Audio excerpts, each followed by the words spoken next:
Bonjour et bienvenue sur ma chaîne Astrologie Vivante. Aujourd'hui, je vais vous parler des signes astrologiques.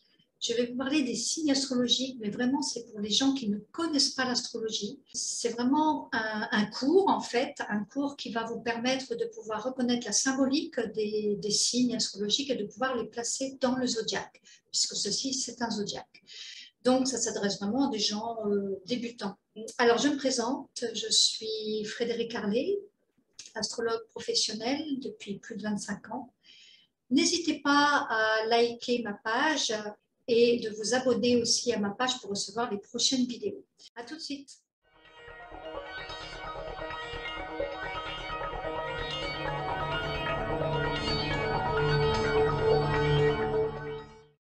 La symbolique des signes astrologiques.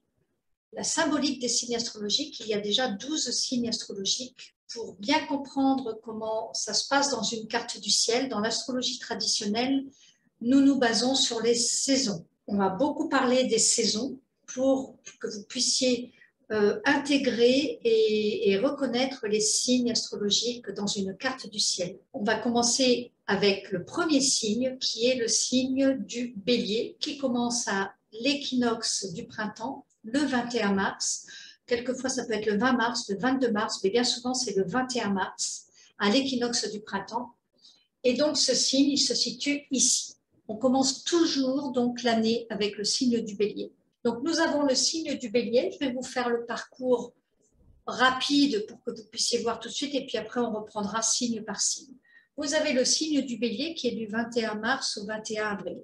Pour plus de simplicité, je vais prendre du 21 au 21. Mais quelquefois, ça peut être le 20, le 22, ça dépend les années. Donc, c'est à cheval sur 2 mois.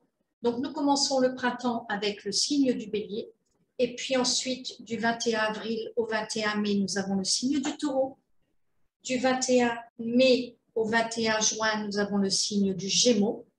Du 21 juin au 21 juillet, nous avons le signe du Cancer.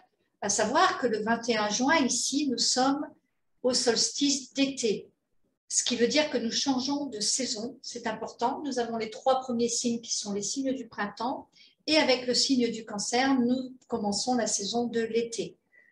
Ensuite, nous aurons le signe du Lion qui va venir du 21 juillet au 21 août, et puis le signe de la Vierge du 21 août au 21 septembre, qui va clôturer donc le signe d'été. Ensuite, nous allons commencer l'automne avec le signe de la Balance, qui va commencer le 21 septembre avec l'équinoxe d'automne, donc du 21 septembre au 21 octobre.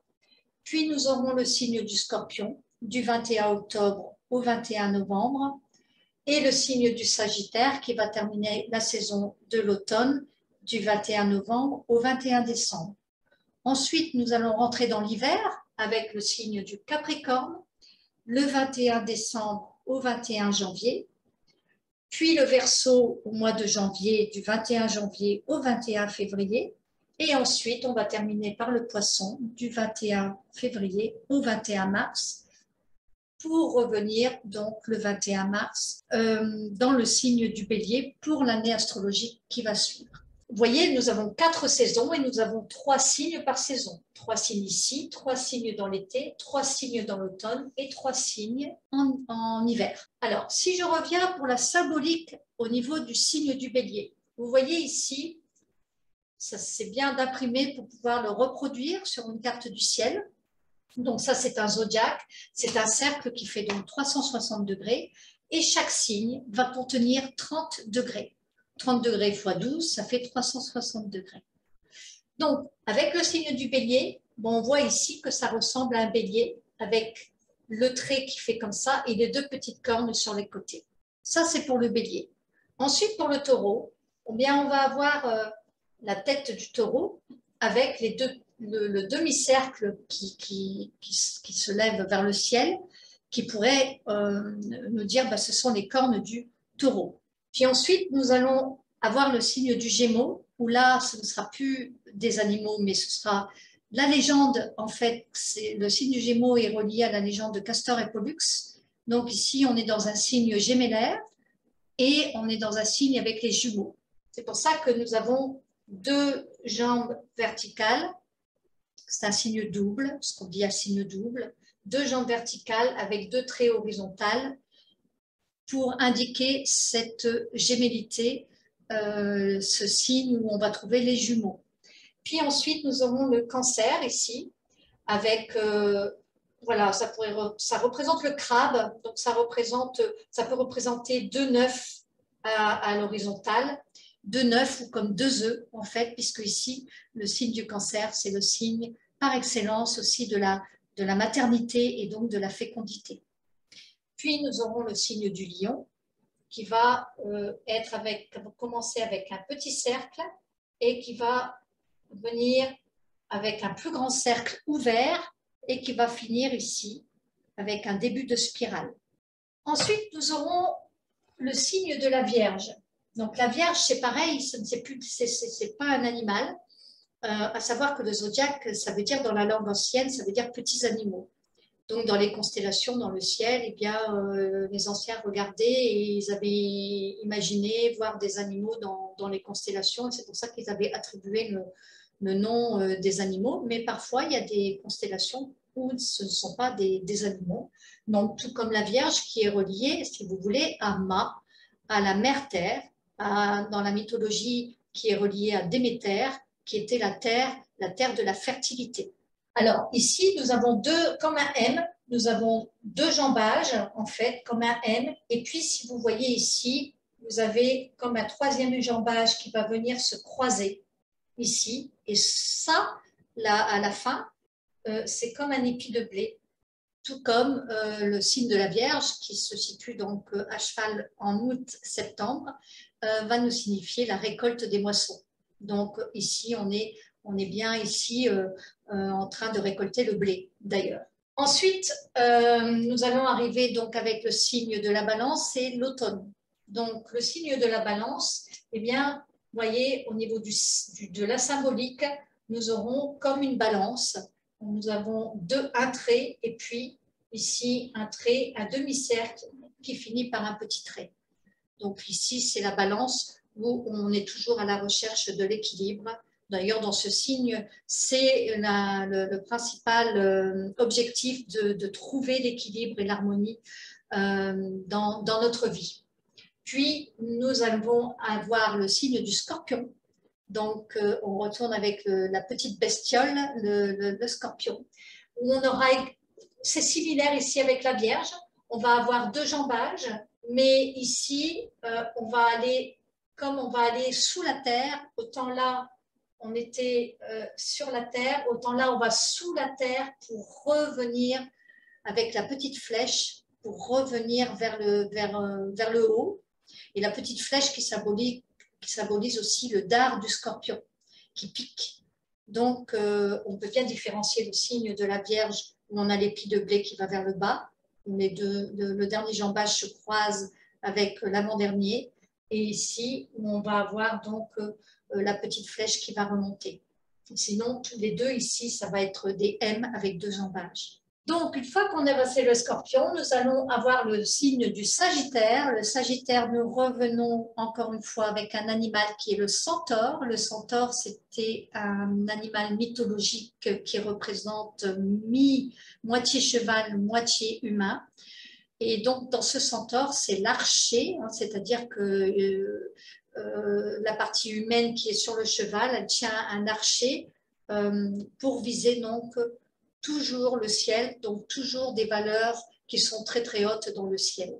C'est-à-dire que dans ce signe, on est vraiment épris d'idéaux, de choses élevées. On a vraiment envie de découvrir un monde beaucoup plus vaste et on a un objectif, c'est cet idéal. Donc c'est pour ça que nous avons la flèche du Sagittaire ici qui est représentée donc dans le zodiaque. Ensuite, nous avons le signe du Capricorne donc là, nous sommes au cœur de l'hiver. Le Capricorne, on peut voir, c'est comme un V, le Capricorne, qui va revenir avec un jambage et un cercle. Donc, on a ce V qui peut représenter les cornes du Capricorne, et puis on a un jambage et le petit cercle. Sachant que le Capricorne, c'est un animal qui vit toujours dans les hauteurs, dans les montagnes, et qui est donc épris aussi, qui a des objectifs également élevés, des ambitions que le signe du Capricorne veut toujours atteindre. Et puis nous avons le Verseau, qui, là, nous voyons quoi? Nous voyons comme deux ondes, vous voyez, comme deux M, mais aussi comme deux ondes, parce que c'est le signe par excellence des ondes, que ce soit les ondes magnétiques, les ondes électriques, les ondes de n'importe quelles ondes. C'est lié aux nouvelles technologies, c'est lié, c'est aussi tout ce qui est magnétique et électrique. Donc c'est pour ça qu'on voit ce symbole avec ces deux vagues qu'on pourrait penser comme deux ondes. C'est aussi, quand vous regardez le zodiaque un petit peu plus fourni au niveau imagé, on peut trouver des zodiaques avec vraiment les figures des animaux et des zodiaques beaucoup plus fournis que la symbolique ici. On voit le Verseau, un verseur d'eau, c'est-à-dire c'est un homme qui a une cruche et qui verse de l'eau. Donc le Verseau, c'est celui aussi qui verse l'eau, mais l'eau qui est ici, l'eau universelle. Et puis nous allons ici terminer avec le signe du Poisson, qui est également un signe double, comme le signe du Gémeaux, ici d'ailleurs, un signe double, avec, on voit ici, deux demi-cercles qui représentent les poissons et qui sont rattachés par une barre transversale. Voilà. Donc, ça, c'est vraiment bien de savoir les positionner déjà dans une carte du ciel et de pouvoir retranscrire les symboles pour après pouvoir parler le même symbole, le même langage astrologique, on va dire, que l'astrologue en fait. Hein, voilà, pour qu'on se comprenne bien. Alors voilà pour la symbolique des signes astrologiques. J'espère que ça vous a plu, que ça vous a résonné et que vous avez envie d'en savoir plus. Je ferai d'autres capsules, des petites capsules. J'ai prévu de vous parler aussi des maisons astrologiques, des planètes. Alors bien sûr, c'est pas pour rentrer en profondeur, hein, c'est des petites capsules, c'est juste pour vous donner l'impulsion, peut-être l'envie d'aller plus loin. Et puis si cela vous a plu, ben, n'hésitez pas à liker, n'hésitez pas aussi à vous abonner pour recevoir mes prochaines vidéos. Et je vous dis à très bientôt dans une de mes prochaines vidéos. Au revoir.